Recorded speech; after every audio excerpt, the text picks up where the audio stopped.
Hey guys, welcome to BP, the Bible Perspective. We are continuing in our study, Christians should have better sex than porn stars. And obviously, of course, that's a catchy title meant to draw you in. But the statement is also true.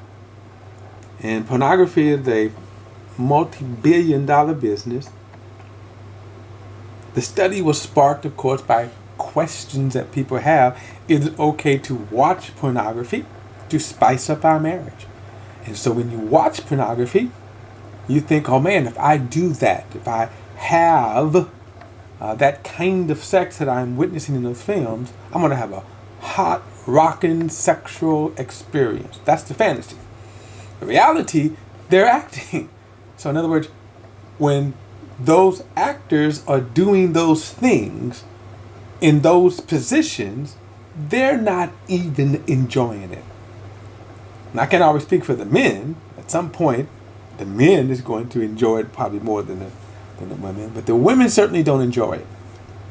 The majority of them. So the issue is we have a better way. And that's why we should be having better sex than porn stars. So we've been building upon this. How can we?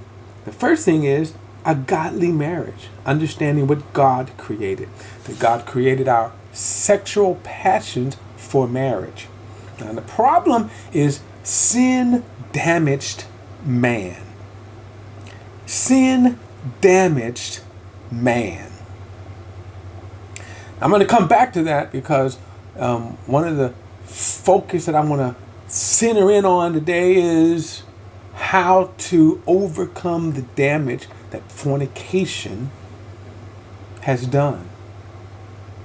Now we're asking the question too, this is off the heels of, why can't I just live any kind of way?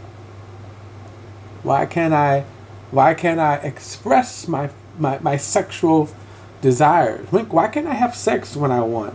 Why can't I have sex with whomever I want? So I want to read again in 1 Corinthians chapter 7. It says, now in response to the matters you wrote about, it is good for a man not to have relations with a woman, but because of sexual immorality, but because sexual immorality is so common, each man should have his own wife and each woman should have her own husband. Now I want you to note that sexuality was for both men and women.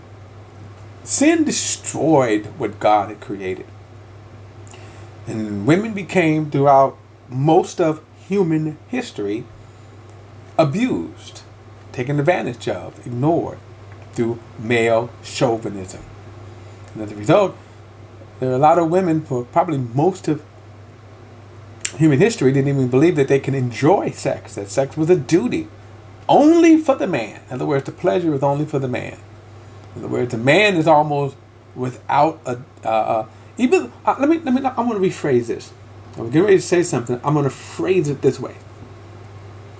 The sexual experience for a man, in a physical sense, always feels good at its conclusions, but it's not always good. Again, I'll get back into that. Keep that in mind. Yeah, I can have sex with a woman, but if she's just laying there, physically, I'm going to climax. It feels good. But the experience is going to be rotten. Come back to that. Now, I asked the question, again, why can't we have sex? Why aren't we free to have sex with whomever we want, whenever we want? And it comes with the answer. Remember how we define there's the difference in godly sex, which is created for marriage, and fornication, sex outside of the God-ordained marriage. And fornication is the selfish, self-centered use of a person, place, or thing for one's own gratification. We're using things, places, people for our own gratification. That's fornication. So what is condemned by God is fornication, not godly marriage, not sexual relations in a godly marriage. but fornication. So to answer the question, simply, why can't I fornicate? Because God says it is selfish. It's self-centered. That's why. So we got into at the last video, and I want to continue on this thought, answering the question again. Why can't I freely have sex with whomever I want, whenever I want, wherever I want? And then that's going to spill over to the damage that fornication has done. And there is a damage. Now, I started again. Remember, he said, if you want to get married, if you want to have sex, if you want to enjoy the pleasures of sex, get married. That's God's way. Now, the world may say, oh man, that's boring. But I'm speaking to Christians, and I'm going to show Christians that God's way is better. Because remember, what ties every sexual act outside of the God-ordained marriage. And I'm not comparing people. Now that's in mind. So in other words, premarital sex, extramarital sex, adultery, homosexuality, bestiality, pedophilia, masturbation, right? What do they all have in common? Fornication. What is fornication? Selfish gratification. Let me be clear. I'm not saying that the adulterer is the same as the pedophilia. I'm not saying that. What I am saying is they're selfish, self-centered, seeking and use of a person, place, or thing for their own gratification. That's what they have in common. That's all I'm saying. So now, as Christians, remember, I'm speaking to Christians. If you're not a Christian, I'm not talking to you. So even with Christians now, one of the problems is, let's go back to dating, right? Now, first of all, let's acknowledge God created our bodies for sexual activity. Now, sin happened, and we're dealing with the results and the consequences of sin. But our bodies still, when they come of a certain age, we want to have sex. We feel it in our bodies. Problem, of course, 12, 13, right?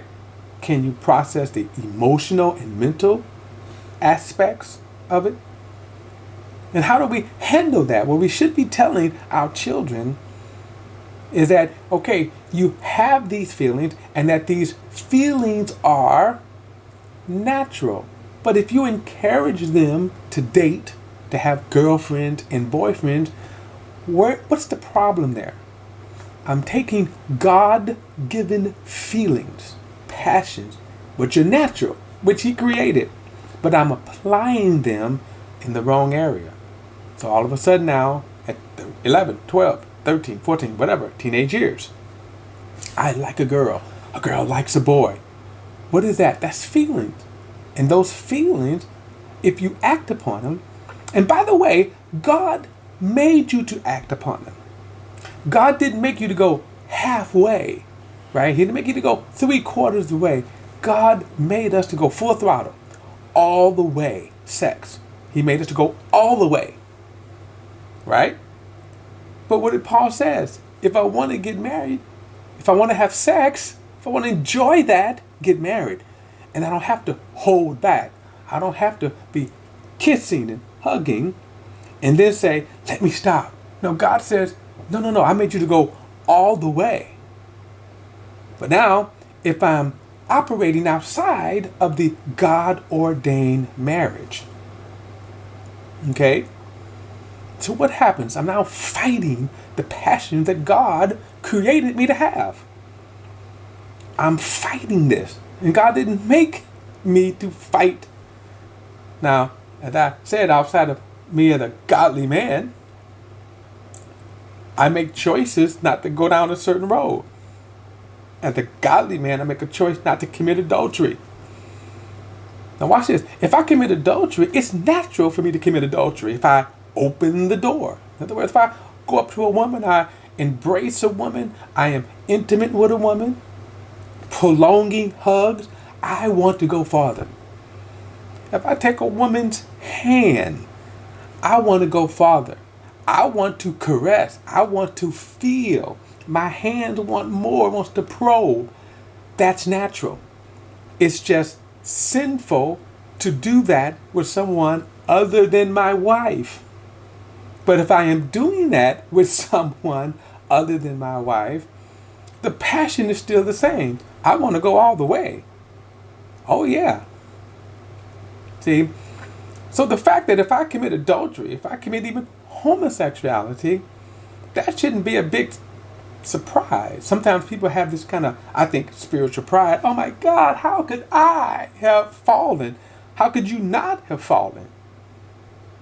See, my thing is, that's why I say I make decisions to come home to my wife every night. Not, oh, hey, I want to hang out with someone. No, because if I want to hang out with you, no, I want to go all the way. So now we kind of go back to, okay, if I'm a 12-year-old, 13-year-old, 14-year-old, 15-year-old, 16-year-old, and now I got a boyfriend, I got a girlfriend. Well, your body says, I want to go all the way.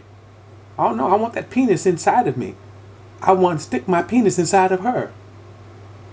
That's just, see, that's natural, that's biology. If I'm kissing a woman, and especially at 13, I'm at full salute. Right? And all of a sudden now, you want to bump and grind. Why? Because it's natural. So my thing is, just like as an adult, just like me as a married man, that I say, you know what? I'm not going to be hugging up on sister so-and-so, full frontal, I make a choice. Not going over sister so-and-so's house. We're not going to share a bed. Because if I share a bed, I want to go all the way. I'm going to let you know, I want to go all the way. So I make a choice.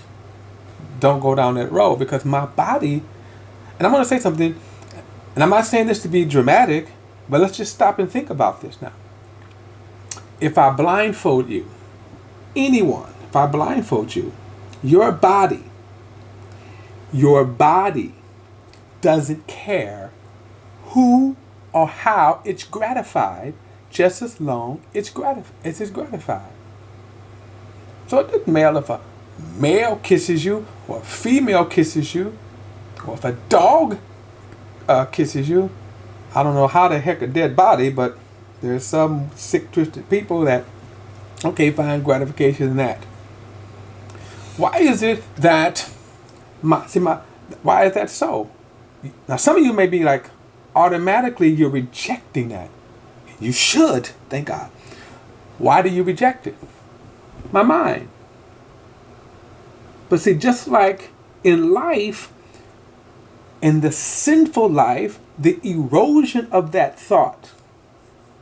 That's why you have some people who do it. The erosion of it starts when you're a teenager. If you are allowed, this is my girlfriend, this is my boyfriend. Now, it doesn't mean you're going to end up with pedophilia, but some people do. Okay? You got a few that do, right? How do you get there? Because the mind erodes to that point. My point is, that's why you have to say, you know what? What does God say? And as Christians, just like I said, just like me as a married man, I choose not to engage with women. I choose not to. If I engage, oh no, I'm going all the way. Right now I'm going all the way. But that's why I choose not to. I choose to say my body belongs to my wife. Exclusively. I don't judge people when they fall. Let's get an understanding why they fall. And stop hanging the scarlet S on them because they fall. No, it's natural to fall. The problem is, stop making the choices that's going to put you in position to fall. Again, I'm going to explore this further in the next video. I'll see you then.